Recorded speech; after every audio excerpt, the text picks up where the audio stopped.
Hi, all, it's Redneck Biker 109. What I'm doing today is, or tonight actually, it's like 3 o'clock in the morning, is my the DooHickey kit from Eagle Mike. Of course, you all know enough about it to know that it's got issues even from the get-go. I mean, my bike has got 3,969 miles on it. So I'm already changing out the DooHickey just because I don't want to have to deal with it down the road. It's probably a really good investment. Of course, I'm using the Eagle Mike kit with the torsion spring, and I have all the parts I need laid out here, and the beer, and I've got the Eagle Mike wrench, and I'm gonna do the uni filter here too eventually. All the oil's drained, the bike is prepped, and I'll cut in and out as I'm going along in the project, and once I get this cover off, I'll show you what I've done to make sure I keep everything straight. I don't really want to lose it. There's a couple decent other YouTube videos, but none, with the exception of one, that really just kind of goes step by step. Of course, I have the instructions too that I downloaded from Eagle Mike's website, and to me, that's probably the best way to go. Mechanically, I'm very inexperienced. I don't have any fear of doing anything. It's just I really don't know a whole lot about motorcycles, or cars for that matter, and so I'm a noob mechanic, and I hope we don't mess this up too bad.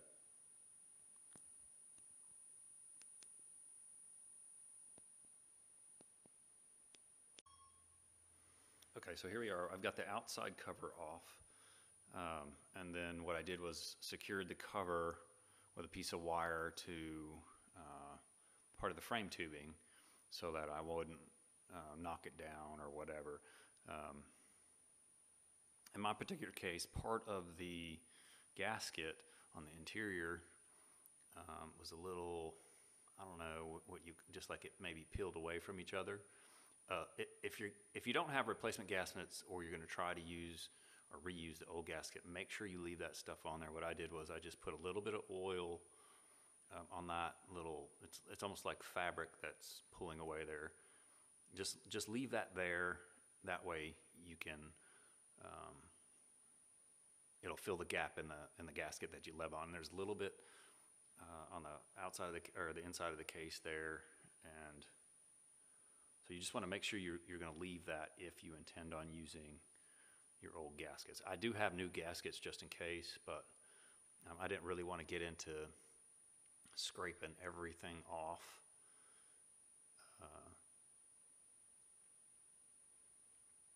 So that's what it looks like when you get that first cover off. And it's simple. It's just a couple bolts, and you pull that cover right off. Now it will kind of, I guess, pull back a little bit because it's magnetic, but it just takes just a little bit of extra effort. And because I'm completely anal, and like I said, I'm new at this, so I don't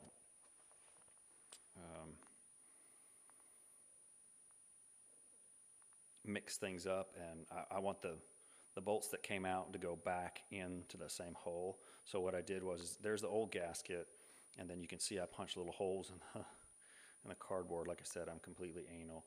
And so now I can make sure that I get each of those bolts back in the same place. And then there are the gears that come off. There's some washers on those, so when you pull those gears out, pull them out gently and make sure that you count the washers. And that way, if you get confused or whatever, you can look at the parts manual or your climber, or you look at Eagle Mike's instructions, whichever you choose. This top gear right here actually came off in the case, so I don't know why it did that. It didn't stay on the bike.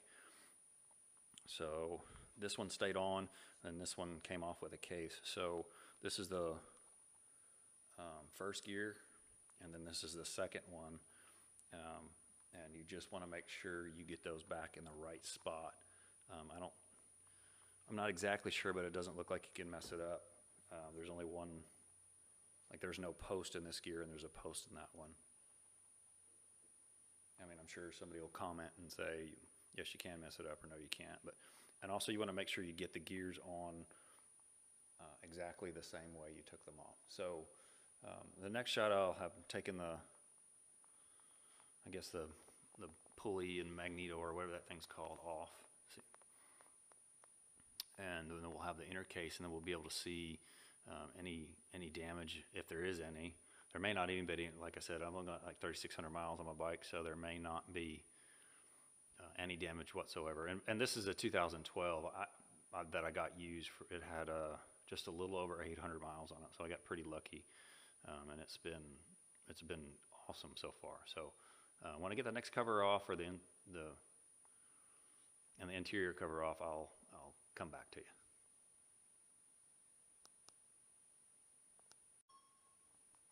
Okay, so here we are with the rotor off, and mine again came off really easy. Of course, the first thing I did is look down at the DooHickey and see how much of adjustment has left. I have not adjusted it. I have not messed with it since I got the bike. Like I said, I'm mechanically a noob, and I didn't understand that you had to do certain things, and I didn't realize that you loosened it and adjusted it and all that other stuff. But if you, hopefully this camera will get right down in there and you can see that there's less than a quarter already of adjustment left. So I don't know whether that was done by the previous owner or not. The spring is still in place in there. I don't know if you can see that in there or not. But I imagine that it's probably just, you know, it's probably not doing anything. I mean, it's, let me see if I can, yeah. Well, there is a little tension on the spring, but not much. So I would imagine that thing's getting close to failure anyway. So it's a good thing I'm doing this, even at 3,600 miles on the bike. And then you can see all everything taken off. There's a little key that they talk about, and it's really just like a half moon little key that it goes right in that little slot there. You can see, so when you're putting it back in, you got to make sure that key's in there the correct way.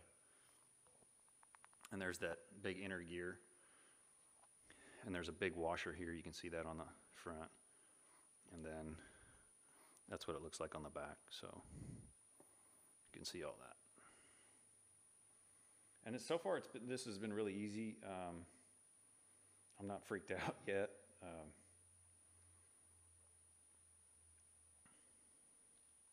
And there's all the parts. This came out really, really easy. I've got a new one of these. I don't know why you would replace it. I've seen people say they replace them, and some say that they don't. So I guess it just depends on your preference. And that came out without a hitch. The rotor puller from Eagle Mike also.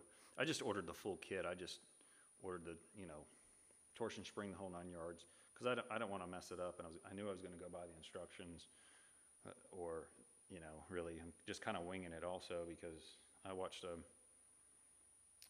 another video, and then of course I read the instructions 1,000 times. I've only had the kit since Christmas, and here it is. Oh, it's 4/20, isn't it? So here it is, April. So that tells you, you know, how particular I am. And the Eagle Mike wrench is perfect too. I'm sure I'll post that up on KLR650.net and let someone use it next. But here, I'll take this inside cover off here in just a second. And like I said, it looks pretty straightforward. I'm not too worried about that inner cover at all. And then we'll see what the DooHickey and the spring look like, and compare that to what Eagle Mike sent me.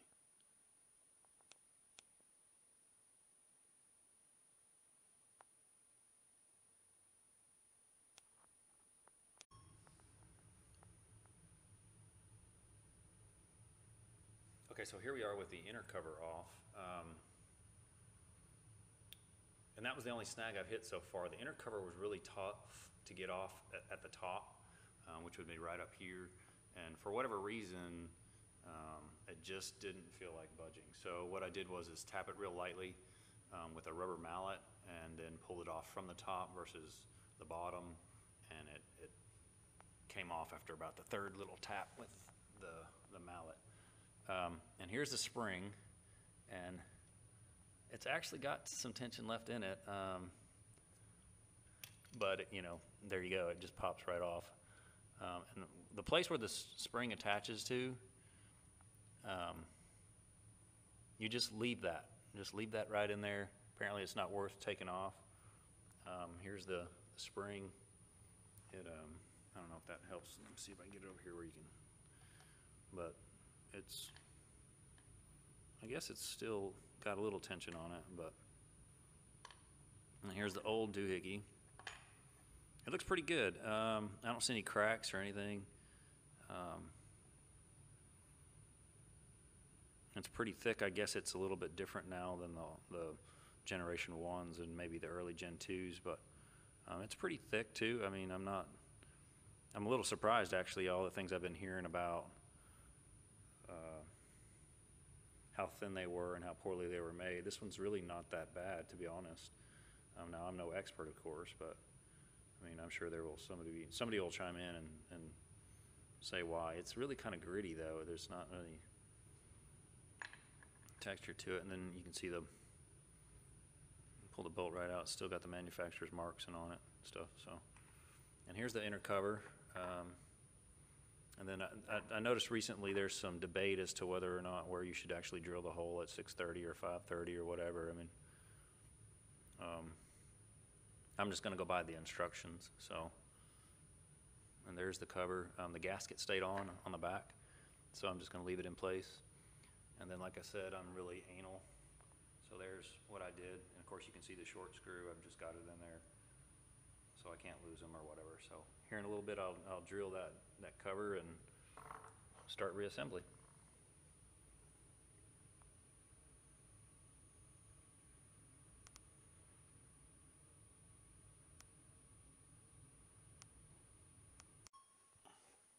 Okay, I was going to show you. I've got the inner case back on. I drilled the hole in the case, and I didn't bother showing you the hole drilled in the case just simply because I don't think that you'd be able to see it anyway. It's drilled like right about the 630 position, and then the case just slides back on.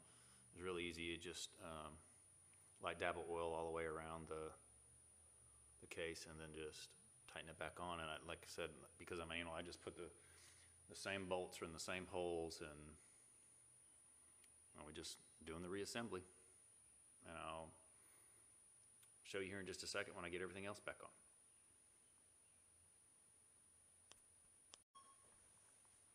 And one thing I wanted to add before you put this inner case back on, make sure you spray all the debris from drilling out of the case. Because if you can look right down there on my oil bin, you can see all that silver stuff. That's from drilling out. It's aluminum, I guess, from drilling out the case. So make sure you use WD-40 or some sort of cleaner to get all that stuff out of there, because you don't want that in your oil. You use some canned air or whatever it is that you have just to make sure that all those little shavings are out of your case there.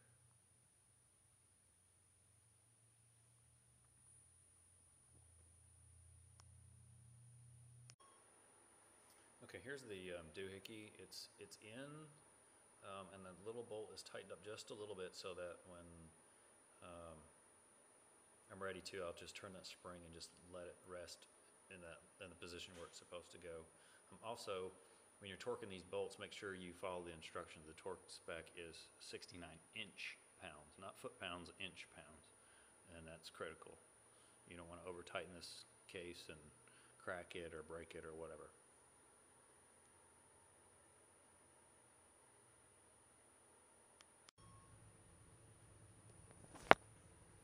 All right, I've got the rotor back in there, and the rotor bolt in there is torqued to 85 foot-pounds. That thing was a pain in the ass to get on. It's smooth as glass, so it's slippery as hell when it's all oiled up. And it was just real tough to get the key in there, and I know the instructions recommend like tapping it in place and doing all that stuff, but I didn't want to do that just because it wasn't in that way, so why do it now? But that's just me. You may find that you want to do that. I didn't. I torqued it. It's on there. It's ready to go. So the next step will be to get the 2 top gears in there, and I'll put a link in my video to the guy that's in Australia that does the DooHickey part and as well, and he's got some really good tips for putting these last 2 gears in and making sure you have them right. And it's really kind of a delicate finesse type portion of the installation, and once you get it done, I think just like towards the end of his video, it kind of explains it really well, and I think you'll be thankful that you watched it. And so far, you know, my impressions are this is really not difficult. It's time consuming. I probably would have gone a lot smoother had I had a little more experience with this type of thing. It's not beyond a beginner's ability level. If you can read the instructions, you can do this. And I wouldn't hesitate to help somebody out. Of course, it's taken me a lot longer than it should, but again, I take my time. I make sure everything's, you know, torqued the right way. I double check and check before I did it.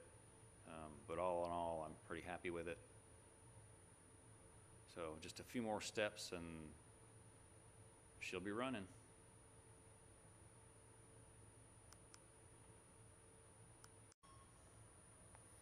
Okay, all the gears are in. Of course, this is critical too. Make sure you can see there you've got the bigger gear in the back and the fatter on the top. This is the top gear. You've got the larger gear goes toward the engine. The smaller gear goes out. Okay. The little tooth gear spins from what I guess is the starter. And then you've got this gear which connects to this gear. When you're putting this gear in, do so gently so it lines up here, but it also has to line up with this in the back. But you don't want to twist this too much because it'll twist this post. It'll get this post just a little off kilter, and you'll have a little difficulty getting that case on. So be careful with that. Just do it real delicately, and you can spin this little gear in the back with your finger. If when you've installed your rotor and you can't spin this gear with your finger, you need to stop and check what you're doing because you made a mistake somewhere. I was pretty lucky. Everything went on pretty well, other than this rotor. The key was just a pain in the ass. So just watch that. Just make sure all these gears are lined up. I would say use common sense, but sometimes that doesn't work either. And you can just see there in the back, I hope, that just the way those gears all line up in there. Hopefully that's not too close, but you can see how that all fits together.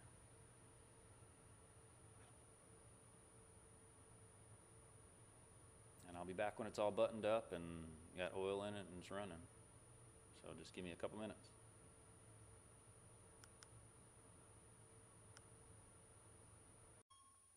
Okay, well, it's all buttoned up. It's all done. Everything's torqued. Oil's back in it.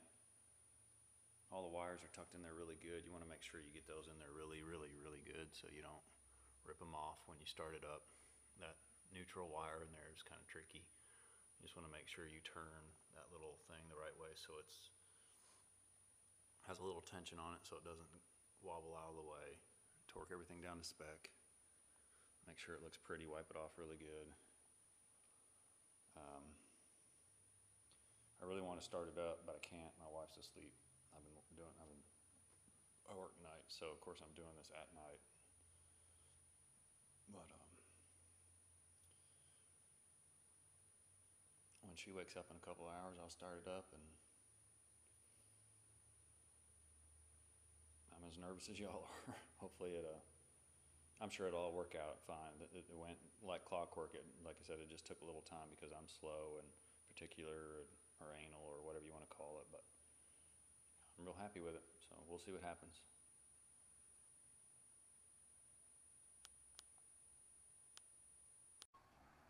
Okay, here she is all buttoned up. She's got the cover and everything on. I've left the left side fairing off simply because I found out whatever this little plastic post is that goes in on the fairing was cracked, so I'm trying to epoxy it and see if that helps any. So let's start it up and give it a listen and see what happens. Hopefully it doesn't come apart in my hands.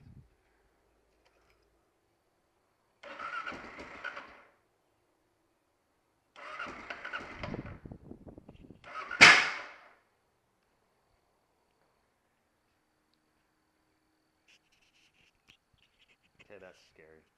I don't know what that was.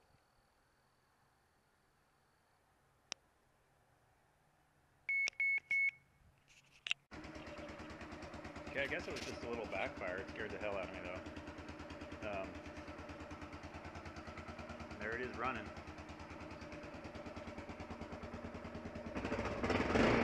I'm gonna go running around the neighborhood and see what it sounds like. It's running really well.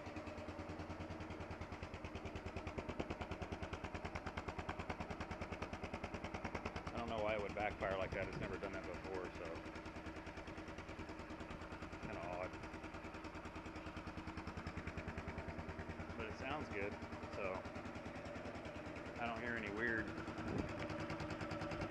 I mean, it actually sounds quieter than it did when I did before I did the do. So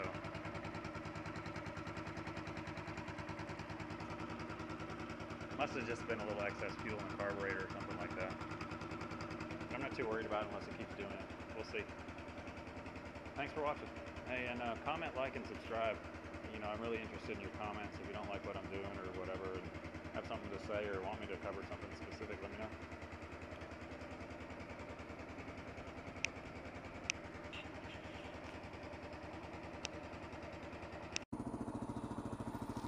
Well, just taking a little short trip from my house right here to Prairie Grove Battlefield. It's actually not very far from my house at all. This is a Civil War battlefield, and we come here every year. They've got like ghost tours and stuff. It's pretty cool. But so the little backfire scared the shit out of me. I don't know. It's never done that before, so I don't know why it did that. I'm sure it had nothing to do with the DooHickey, but it just freaked me the hell out. It's running fine. The bike's running fine. Like I said, I've got the left side fairing still off. That's just because I'm epoxying that little piece.